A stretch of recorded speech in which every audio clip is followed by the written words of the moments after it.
The Mishnah in Pirkei Avot says, do not separate yourself from the community.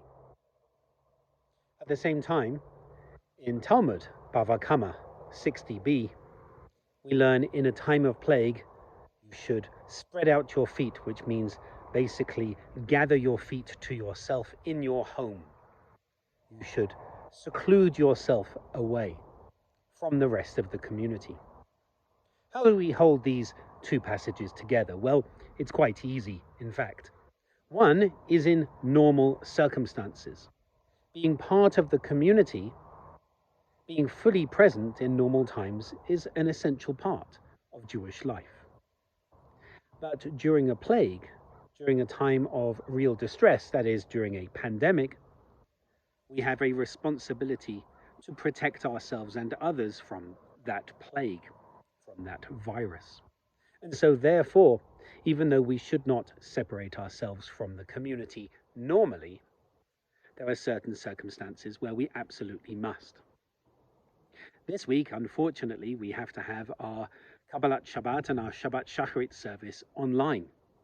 We'd hoped not to be going back to only online services, but unfortunately, just this week, hopefully, we have to do that, just because of COVID exposure in our community.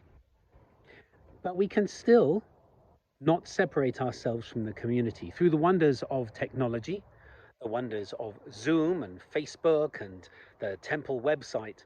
You can still be part of that prayer community.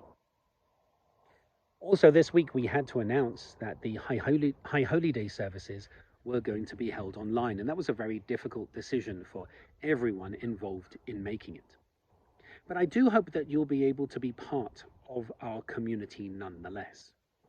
Most of our services will indeed be online, except for second day Rosh Hashanah, which will be an outdoor reflective tashlich, which is going to be a very exciting event, giving everyone the opportunity to gather together, at least outside, just once during the High Holy Day period. Our hope is that even though we may be disconnected physically, even though we may not be in the same space as each other, just as for 18 months from the beginning of the pandemic, we were still able to connect together online. We're still able to pray together. We may not hear each other in prayer, but God definitely hears our united voices, and hopefully that brings comfort to us.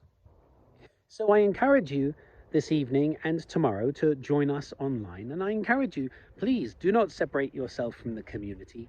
Even though we may not be physically together, we can still gather together online and have a very powerful prayer experience.